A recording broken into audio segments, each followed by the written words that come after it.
নমস্কার, দেখছেন talk to Bangla. আমি অভিষেক রয়েছে আপনাদের সাথে। এই মুহূর্তে যে খবর নিয়ে উপস্থিত হয়েছি, অভিষেক বন্দ্যোপাধ্যায় তাকে নিয়েই যত সমস্যা এই মুহূর্তে কালীঘাট তৃণমূল এবং ঋতব্রত তৃণমূল কিংবা এনসিপিআই বলে যে ধরনের বিভিন্ন সংগঠনগুলো উঠে আসছে এই মুহূর্তে, সেখানেই এবং সেই জায়গা থেকে এই মুহূর্তে অভিষেক বন্দ্যোপাধ্যায়ের বড়সড় মন্তব্য উঠে এসেছে। এবং সেটা কি? সেটা হচ্ছে একদম সরাসরি তিনি পদত্যাগ করতে রাজি রয়েছেন। গুরুত্বপূর্ণ প্রেক্ষাপট। আপনারা ভাবছেন হয়তো যে অভিষেক বন্দ্যোপাধ্যায় পদত্যাগ করবেন, তাহলে দলের একদম রাশ সেটাকে সামলাবে কে? কিন্তু গুরুত্বপূর্ণ জায়গা এটাও তো এই মুহূর্তে চর্চিত হচ্ছিল বহুদিন ধরেই যে কালীঘাট তৃণমূল কিংবা একদম এনসিপিআই তে যারা চলে যাচ্ছেন, তাদের প্রত্যেকের যেটা বক্তব্য, তাদের প্রত্যেকের যেটা ক্ষোভের জায়গা তারা জানাচ্ছেন, অন্তত আমরা দেখতে পাচ্ছি যে একদম সরাসরি অভিষেক বন্দ্যোপাধ্যায়ের উপর রাগ। অভিষেক বন্দ্যোপাধ্যায় একনায়ক তন্ত্র চালাচ্ছিলেন দলের মধ্যে, তিনি কারোর কথা শুনতেন না, ইত্যাদি বহু কথা আমরা শুনতে পেয়েছি। কিন্তু সেখান থেকে এই মুহূর্তে কি কোথাও গিয়ে তৃণমূল কংগ্রেস তাদের মধ্যে একটা একদম সরাসরি এই ধরনের একটা কথাবার্তা কিংবা এই ধরনের একটা বৈঠক তাদের মধ্যে হয়েছে আমরা জানি না। তবে অবশ্যই 21শে জুলাইয়ের আগে অভিষেক বন্দ্যোপাধ্যায়ের এই ধরনের মন্তব্য, সেটা তো কোথাও গিয়ে রাজনৈতিকভাবে তাৎপর্যপূর্ণ বটেই।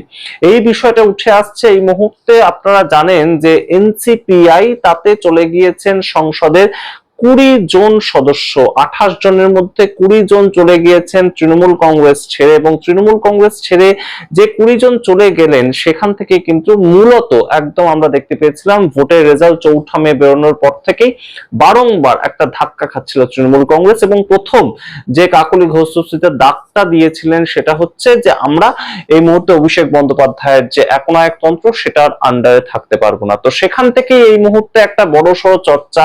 এবং অবশ্যই অভিষেক বন্দ্যোপাধ্যায় এতদিন পর তিনি কোথাও গিয়ে মুখ খুললেন, এবং তিনি অবশ্যই এটা বলতেই হয় আমাদের যে দাপটের সঙ্গে মুখ খুললেন। আমরা জানি না সেই দাপট কিসের ভিত্তিতে, আমরা জানি না সেই দাপটের কি একদম আঙ্গিক রয়েছে, তার হাতে কি প্রমাণ রয়েছে, তার হাতে কোন ক্ষমতা রয়েছে এখনো দাপট দেখানোর মতন। অবশ্যই সেগুলো প্রশ্ন একদম থাকছেই, কিন্তু গুরুত্বপূর্ণ বিষয় হচ্ছে অভিষেক বন্দ্যোপাধ্যায় বলছেন যে যারা গিয়েছেন তারা যদি আবার ফিরে আসেন, আমি পদত্যাগ করতে রাজি আছি। আপনারা বোঝার চেষ্টা করুন এই মুহূর্তে এই বিষয়টা অবশ্যই এই মুহূর্তে তাৎপর্যপূর্ণ। এবং রাজনৈতিকভাবে এই বক্তব্য কিন্তু অনেক কিছুকে একদম বলে দিচ্ছে কিংবা একদম সরাসরি ডিকোড করে দিচ্ছে। কুণাল ঘোষকে পাশে নিয়ে অভিষেক বন্দ্যোপাধ্যায়ের এই বক্তব্য নিয়ে রাজনীতিক যে বিভিন্ন চর্চার কেন্দ্রবিন্দু, সেখানে একদম সরাসরি চর্চা শুরু হয়েছে। এবং কুণাল ঘোষকে পাশে নিয়ে অভিষেক বন্দ্যোপাধ্যায়ের যে এই বক্তব্য, সেটা কিন্তু অবশ্যই খুব গুরুত্বপূর্ণ কিছু দিক নির্দেশ করছে। সুতরাং সেখান থেকেই এই মুহূর্তের এই প্রতিবেদন। আপনারা শেষ অবধি দেখতে থাকুন। তার আগে অবশ্যই টক টু বাংলা ইউটিউব চ্যানেলটিকে সাবস্ক্রাইব করতে ভুলবেন না। যারা নতুন এসেছেন অবশ্যই সাবস্ক্রাইব করুন, এবং অবশ্যই যারা জয়েন বাটন ক্লিক করতে চান জয়েন বাটন ক্লিক করে মেম্বারশিপ নিতে পারেন। আপনাদেরকে জানাই এই মুহূর্তে গুরুত্বপূর্ণ যে জায়গাটা, যে এনসিপিআই তার সেখানে যতজন গিয়েছেন তাদেরকে নিয়েও এখনো পর্যন্ত ওম বিড়লা কিন্তু কোনো ধরনের কোনো কনফার্মেশন দেননি। এটাকে আপনি আগে আপনাদের সামনে ভিডিও প্রস্তুত করেছি যে তাদেরকে যে এখনই এনডিএ তে সমর্থন করার জন্য একটা পারমিশন, সেই পারমিশনটা কিন্তু লোকসভার স্পিকার ওম বিড়লা দেননি।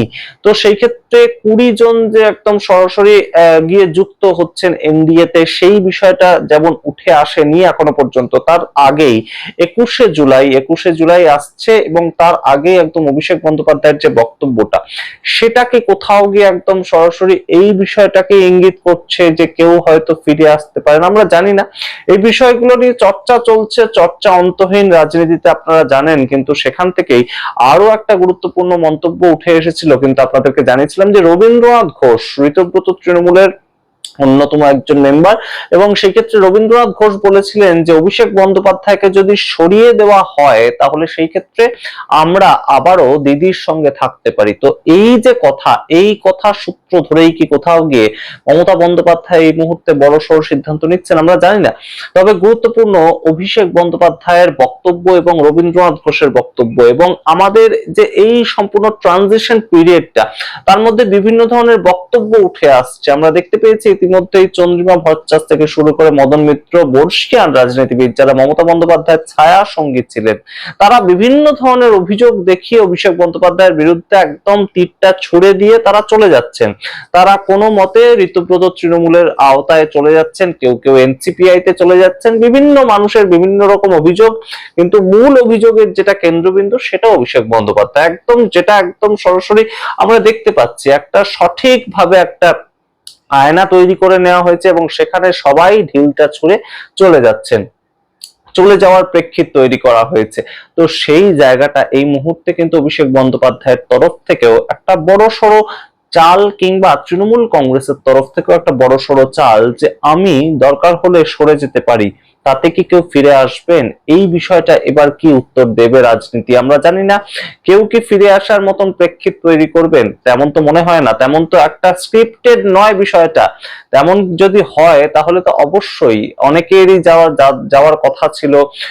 ঋতব্রত বন্দ্যোপাধ্যায়ের সম্বন্ধে মদন মিত্রের যা বক্তব্য আমরা শুনতে পেয়েছি চৌঠামের পরবর্তীতেও, সেটা বলা যায় না, কিন্তু অবশ্যই যে বক্তব্য শুনতে পেয়েছি সেই বক্তব্যের পরবর্তীতেও যেভাবে মদন মিত্র চেঞ্জ করলেন, কিংবা ফিরহাদ হাকিম চেঞ্জ করলেন, কিংবা অনেকেই একদম সরাসরি চলে গিয়ে শিবির বদলের থেকে কি আদৌ আর কেউ ফিরে আসবেন মমতা বন্দ্যোপাধ্যায়ের দিকে?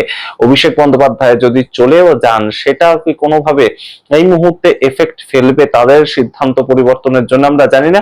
তবে অবশ্যই মমতা বন্দ্যোপাধ্যায়ের তরফ থেকে একটা এই মুহূর্তে কিন্তু চাল দেওয়া হলো, কিংবা একটা মাস্টার স্ট্রোক তেমনই কিন্তু অনেক মনে করছেন। এবং অবশ্যই 21শে জুলাইয়ের আগে যখন রাজ্যসভার 3জন সাংসদ বিজেপির পতাকা ধরে নিয়েছেন, তারা বিজেপির থেকে একদম রাজ্যসভায় দাঁড়াচ্ছে, এবং রাজ্যসভার ভোটের ডেটটা আপনাদের মনে রাখতে হবে এই ক্ষেত্রে 24শে জুলাই রাজ্যসভার ভোট, এবং তার ঠিক আগে এই ধরনের বক্তব্য রেখে যারা চলে যাচ্ছেন, অভিষেক বন্দ্যোপাধ্যায়ের আওতায় কাজ করা যাচ্ছে না, অভিষেক বন্দ্যোপাধ্যায় এত একদম রীতিমতন চেপে ধরে রেখেছিলেন, সেই বিষয়গুলো আমরা দেখতে পেয়েছি। কিন্তু গুরুত্বপূর্ণভাবে এই বিষয়টার মধ্যে কিন্তু গুরুত্বপূর্ণ একটা জায়গা উঠে আসছে যে অভিষেক বন্দ্যোপাধ্যায় তিনি এই মুহূর্তে পদত্যাগ করতেও রাজি রয়েছেন, এবং তিনি অত্যন্ত বলিষ্ঠ কণ্ঠে বলেছেন 31শে নাকি তৃণমূল কংগ্রেস আবার ফিরে আসবে। তার পরবর্তীতে সমস্ত হিসাব হবে। সেই সমস্ত রাজনৈতিক বিষয়ে আমরা নিয়ে চর্চা করতে চাই না এই মুহূর্তে, কারণ সেগুলো অলীক কল্পনা। কিন্তু তৃণমূল কংগ্রেস আদপে টিকবে কিনা সেই জায়গাটা কিন্তু অভিষেক বন্দ্যোপাধ্যায়ের উপর অনেকটাই নির্ভর করছিল। অনেকেই বলছিলেন যে কেন মমতা বন্দ্যোপাধ্যায় এখনো পর্যন্ত অভিষেক বন্দ্যোপাধ্যায়কে সরিয়ে দিচ্ছেন না, এত অভিযোগ ওঠার পরেও। মদন মিত্র বলেছিলেন নাকি তিনি 1 বছরের জন্য অন্তত অভিষেক বন্দ্যোপাধ্যায়কে সমস্ত পদ থেকে সরে দাঁড়াতে বলেছিলেন, কিন্তু তাতেও রাজি হননি তিনি। তো এই সমস্ত অভিযোগ যখন উঠছে তখন অবশ্যই অভিষেক বন্দ্যোপাধ্যায় একদম সরাসরি যে কথাটা বললেন, যদি কেউ ফিরে আসতে চায় আমি পদত্যাগ করতে রাজি রয়েছি, সেই বিষয়টা কি কোথাও গিয়ে এই মুহূর্তে একটা বড় সড়ো প্রেক্ষাপট তৈরি করছে না যে তৃণমূল কংগ্রেস তাদের মতন অবশ্যই একটা বড় সড়ো চাল দিল, এবং অবশ্যই সেটার ভিত্তিতে এই মুহূর্তে যদি কেউ ছেড়ে যেতে চায় তাহলে তাকে অন্য কোনো ছুতো খুঁজতে হবে, অন্য কোনো অজুহাত খুঁজতে হবে।